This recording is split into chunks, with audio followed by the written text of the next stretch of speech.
আগামী বছর পর যুক্তরাষ্ট্র, কানাডা ও মেক্সিকোতে অনুষ্ঠিত হবে 2026 ফুটবল বিশ্বকাপ। এই আসরে লিওনেল মেসি খেলবে কিনা তা এখনও নিশ্চিত নয়। তবে বিশ্বকাপের অংশ নেওয়া নিয়ে বেশ কিছু দিক তুলে ধরেছেন এই আর্জেন্টাইন কিংবদন্তি।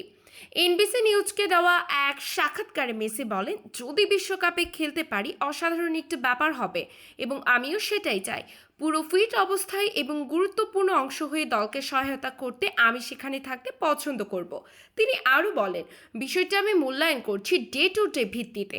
যখন আগামী বছরের ইন্টার মায়ামির প্রি সিজন শুরু হবে তখন দেখব আমি শতভাগ ফিট কিনা। যদি সেরকম মনে হয় তাহলে আমি সিদ্ধান্ত নেব। দীর্ঘ 3 যুগের শিরোপা কাটিয়ে 2022 কাতার বিশ্বকাপে আর্জেন্টিনাকে বিশ্ব চ্যাম্পিয়ন করেছিলেন লিওনেল মেসি। এ নিয়ে তিনি বলেন, বিশ্বকাপ জেতা এটি আমার জীবনের স্বপ্ন ছিল। সত্যিকার অর্থে আমার পেশাদার কেরিয়ারে কেবল এই একটি ট্রফি পাওয়ার বাকি ছিল। ব্যক্তিগতভাবে প্রায় সব জেতাই নিজেকে ভাগ্যবান মনে করি।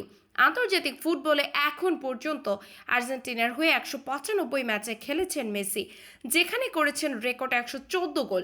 বর্তমানে 38 বছর বয়সী তারকা যুক্তরাষ্ট্রের মেজর লিগ সকারে MLS ইন্টার মায়ামির হয়ে খেলছেন। ইউরোপ ছেড়ে নতুন চ্যালেঞ্জ নিতে 2023 সালে যোগ দেন ডেভিড বেকহ্যামের ক্লাবটিতে। 2 মৌসুমের সফলতা শেষে সম্প্রতি আরও 3 বছরের জন্য মায়ামির সঙ্গে চুক্তি নবায়ন করেছেন তিনি।